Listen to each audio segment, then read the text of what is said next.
سامعین و ناظرین، انفیکشن کنٹرول سوسائٹی آپ کی بہتر صحت کے لیے، آپ کو بیماریوں سے بچانے کے لیے، آپ کو معلومات اپنے جسم کے بارے میں بہم پہنچانے کے لیے مختلف ویڈیو کے سلسلے کو جاری کیے ہوئے ہے۔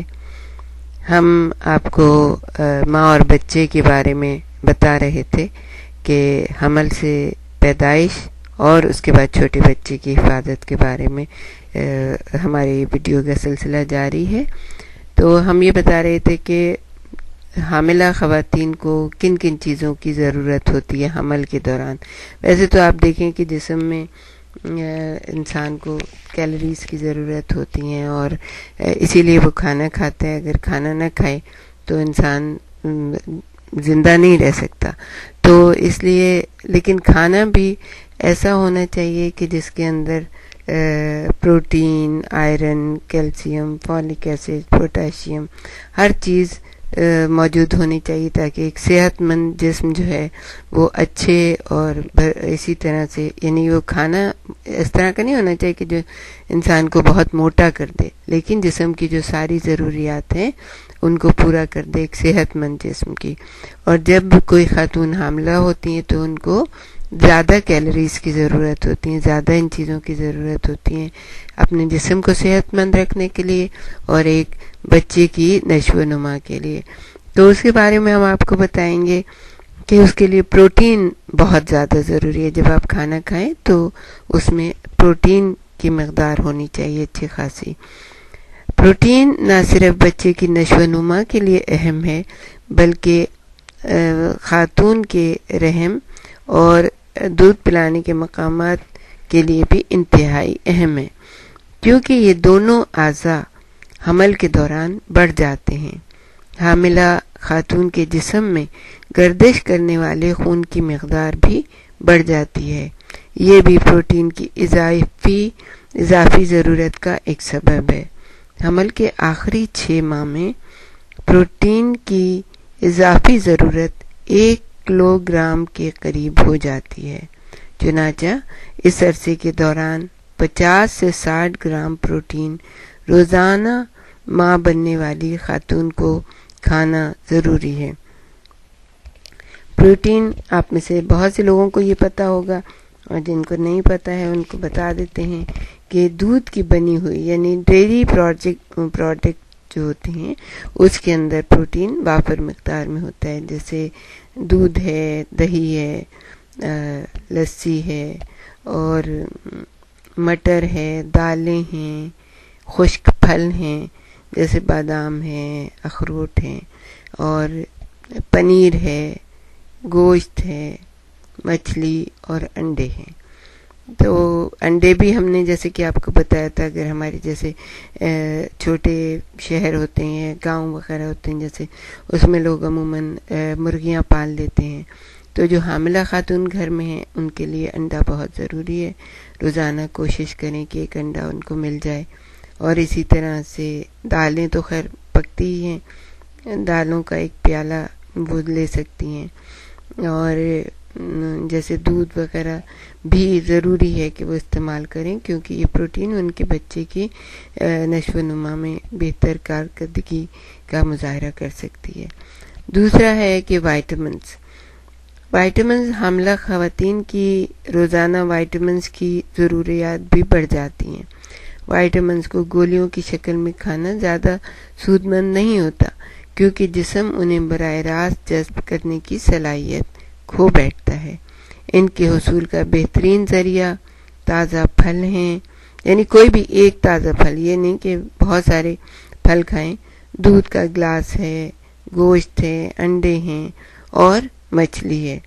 غذا کا توازن انہی چیزوں کے امتزاج سے بنانا چاہیے۔ یہ اشیاء نہ صرف وائٹامنز مہیا کرتی ہیں بلکہ پروٹین اور معقول مقدار میں کیلوریز بھی مہیا کرتی ہیں۔ اب اس کے لیے آپ یہ دیکھیں کہ آپ کے پاس کیا چیز موجود ہے، اور ان میں سے کوئی چیز ہے تو آپ اس کو ضرور کھائیں۔ یہ نہیں ہے کہ ضروری ہے آپ کی ساری چیزیں اکٹھی کھا لیں، نہیں، مقصد یہ ہے کہ کوئی نہ کوئی چیز ان میں سے آپ کی غذا میں ضرور ہونی چاہیے۔ اب ہے آئرن یا فولاد۔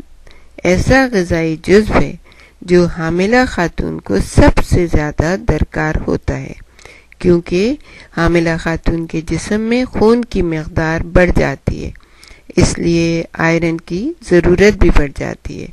عمومی طور پر حاملہ خاتون کو معمول سے 10 ملی گرام آئرن زیادہ ملنا چاہیے، لیکن اگر خون کی کمی یا انیمیا کا عارضہ ہو یا کسی اور وجہ سے آئرن کی کمی واقع ہو جائے تو انہیں روزانہ 200 ملی گرام کی ضرورت ہوتی ہے۔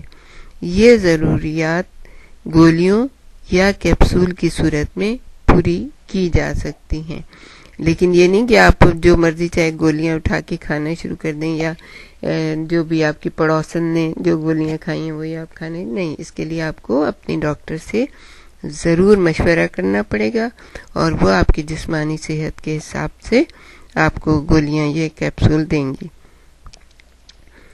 حمل کے یہ ضروریات جو ہوتی ہیں حمل کے پہلے 4 ماہ میں اتنی شدت سے اس کی ضرورت نہیں ہوتی، چنانچہ کم مقدار میں بھی مناسب رہتی ہیں۔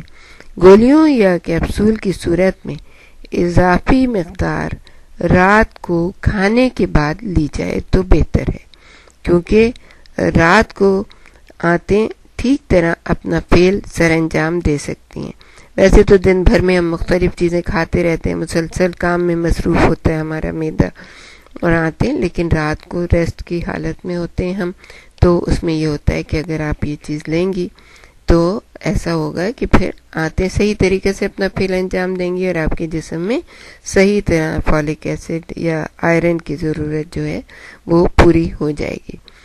غذا کی صورت میں آئرن لینے کے لیے دیکھیں کتنی سمپل سی چیزیں ہیں، لیکن آئرن کتنا اس میں مل جاتا ہے۔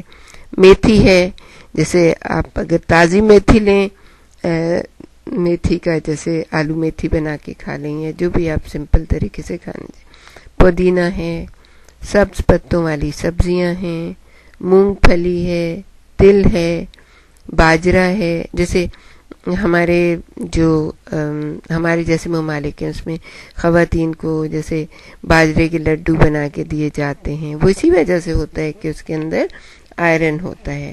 اور تل ہیں، جیسے تل لگا دیں، اس میں چنے ہیں، وہ بھی آپ اپنے منہ کا ذائقہ صحیح رکھنے کے لیے بجائے اس کے کہ جیسے اور غلط قسم کی چیزیں کھائی جاتی ہیں، کچھ خواتین جو ہے نا مٹی کھانے لگتی ہیں، کچھ ایسی چیزیں جو ان کے لیے فائدہ مند نہیں ہوتی، اس کے بجائے آپ چنے رکھ لیں، چنے آپ کھا سکتی ہیں، اس میں بہت اچھا آئرن ہوتا ہے اور وہ آپ کی ضرورت کو پورا کرے گا۔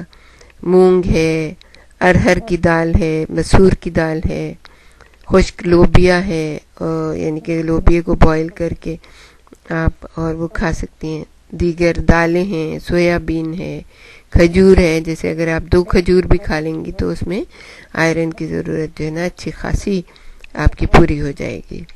پھر آم ہے، کلیجی ہے، انڈے استعمال کیے جا سکتے ہیں، اور سرکاری اسپتالوں اور فیملی پلاننگ کے مراکز میں آئرن اور فولک ایسڈ کی گولیاں اور کیپسول بھی مفت مہیا کیے جاتے ہیں۔ اب چوتھا ہے کہ فولک ایسڈ حاملہ خاتون کی غذا میں اگر اس